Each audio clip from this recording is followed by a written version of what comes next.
नेपाल के त्रिभुवन एयरपोर्ट पर क्रैश हुआ प्लेन, 18 की मौत, पायलट की बची जान। पहली तस्वीर आई सामने।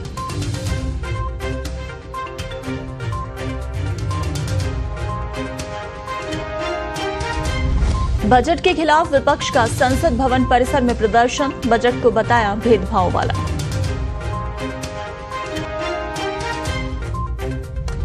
Anandpal encounter case, Jodhpur court का बड़ा फैसला, पुलिस अफसरों पर चलेगा केस।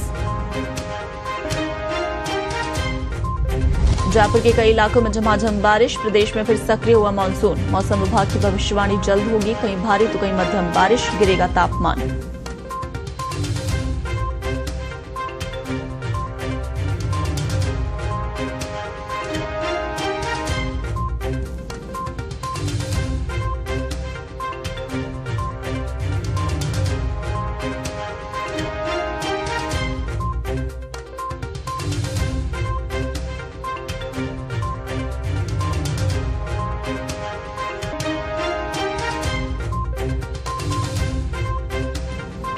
राजस्थान के चर्चित गैंगस्टर आनंदपाल सिंह एनकाउंटर मामले में अब नया मोड़ सामने आया है। इस मामले में जोधपुर कोर्ट ने सीबीआई की क्लोजर रिपोर्ट को खारिज कर दिया है। एसीजेएम सीबीआई कोर्ट ने इस एनकाउंटर में शामिल 5 पुलिसकर्मियों के खिलाफ एक्शन लिया है। कोर्ट ने एनकाउंटर में शामिल पुलिसकर्मियों के खिलाफ धारा 302 के तहत मुकदमा चलाने और जांच के आदेश दिए हैं। आपको बता दें कि 24 जून 2017 को आनंदपाल का एनकाउंटर हुआ था। इस एनकाउंटर को फर्जी बताते हुए परिवार की ओर से केस दर्ज करवाया गया था। गैंगस्टर के एनकाउंटर के बाद उसके परिजनों ने इसे फर्जी एनकाउंटर बताते हुए कोर्ट में चैलेंज किया था। वहीं सीबीआई ने इस मामले में क्लोजर रिपोर्ट कोर्ट को दी थी। इस रिपोर्ट में फर्जी एनकाउंटर की बात को नकारा गया था, लेकिन आनंदपाल की पत्नी के वकील ने तर्क दिया कि आनंदपाल के शरीर पर चोट के निशान थे। उन्होंने कहा कि पुलिस की ओर से दी गई रिपोर्ट साफ बताती है कि आनंदपाल को बेहद करीब से गोली मारी गई थी, जो कि फर्जी एनकाउंटर की ओर इशारा करती है। अन्य सबूत भी साबित करते हैं कि ये फर्जी एनकाउंटर था, जिसके बाद कोर्ट ने एनकाउंटर में शामिल तत्कालीन चूरू एसपी राहुल बारहट, तत्कालीन additional SP Vidya Prakash Chaudhary, DSP Suryaveer Singh Rathore, RAC head constable Kailash के खिलाफ मुकदमा चलाने का आदेश दिया है।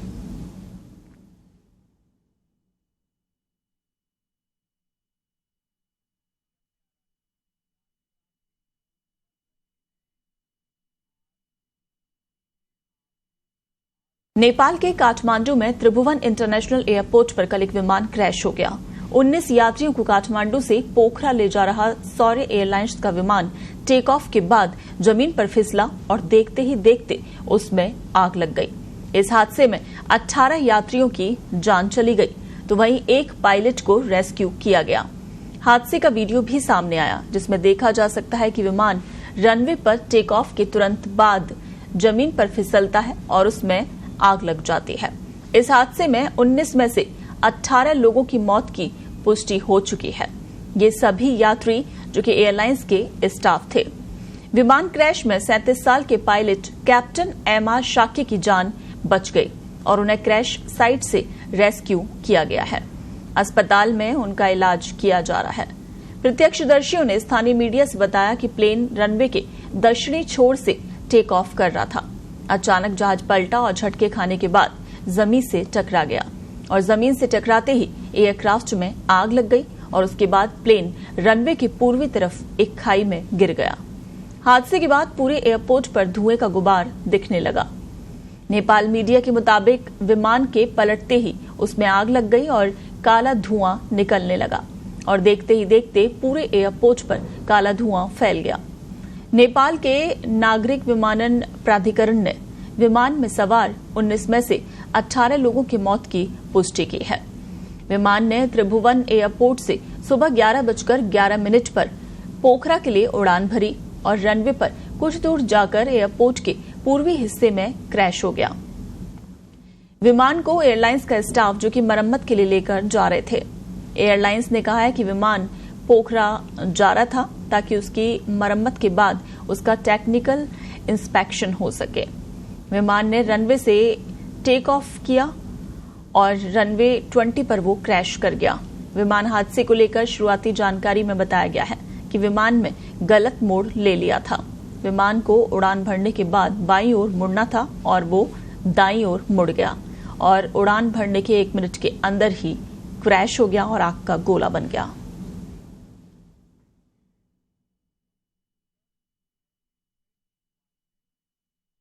ये तस्वीरें आप देख रहे हैं जो कि पायलट इस विमान में क्रैश होने के हादसे में जिसकी जान बची है वो पायलट रतन शाक्य, जिसकी पहली तस्वीर भी सामने आ गई है। तो मनीष रतन शाक्य, टोटल 19 लोग थे सवार, उनमें ये पायलट भी शामिल था। 18 लोगों की मौत हो गई है और मनीष रतन शाक्य जिनको बचा लिया गया है, हालांकि वो बुरी तरह से जख्मी हुए, उन्हें अस्पताल में भर्ती कराया गया है। मनीष रतन शाक्य जो कि 9 सालों से अधिक समय से इस एयरलाइंस के साथ जुड़े हुए हैं। लोकसभा चुनाव के बाद इंडिया गठबंधन के साथ एक एक निर्दलीय सांसद जुड़े और उनका कुनबा धीरे धीरे बढ़ता चला गया। अब ताजा राजनीतिक हालात जिस तरफ इशारा कर रहे हैं उसके मुताबिक इंडिया गठबंधन में एक और बड़ा दल जुड़ने के लिए तैयार होता नजर आ रहा है।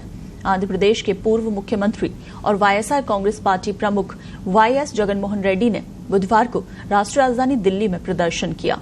उनका आरोप है कि हाल ही में राज्य की सत्ता में आसीन होने वाली तेलुगु देशम पार्टी की सरकार ने उनकी पार्टी के खिलाफ हिंसक रुख अपना लिया है। जगनमोहन रेड्डी के इस प्रदर्शन को इंडिया गठबंधन के कई दिग्गजों का साथ मिला। बुधवार को रेड्डी के प्रदर्शन में सपा प्रमुख अखिलेश यादव भी शामिल हुए और उन्होंने अपना समर्थन वाईएसआर कांग्रेस के इस प्रदर्शन को दिया और यहीं से ये चर्चा भी राजनीतिक गलियारों में छिड़ गई कि वाईएसआर कांग्रेस भी इंडिया खेमे के साथ जुड़ सकती है। अगर ये चर्चा हकीकत में बदल जाती है तो इंडिया गठबंधन का कुनबा संसद में और भी मजबूत हो जाएगा। वाईएसआर कांग्रेस के लोकसभा में 4 सांसद हैं। इनके साथ आने में लोकसभा में भले ही इंडिया गठबंधन को वो मजबूती ना मिल पाए, लेकिन राज्यसभा में पार्टी के 11 सांसद हैं जो बहुत बड़ा नंबर है। 11 राज्यसभा सांसद अगर साथ में आए तो इंडिया गठबंधन संसद के उच्च सदन में काफी मजबूत स्थिति में आ जाएगा। राज्यसभा में जहां कुल 245 सीटें हैं, लेकिन 19 सीटें खाली होने के चलते संसद को उच्च सदन की कुल स्ट्रेंथ फिलहाल 226 है। ऐसे में राज्यसभा में संसद का जादुई आंकड़ा 113 हो जाता है। वहीं सूत्रों के मुताबिक राज्यसभा में फिलहाल भारतीय जनता पार्टी के नेतृत्व वाला एनडीए गठबंधन बहुमत के आंकड़े से 13 सीट कम है। राज्यसभा में बीजेपी के पास 86 सीटें हैं और एनडीए के कुल सांसद 101 हैं। तो वहीं विपक्षी इंडिया गठबंधन के पास राज्यसभा में 87 सांसद हैं। इनमें से 26 कांग्रेस के और 13 तृणमूल कांग्रेस के हैं।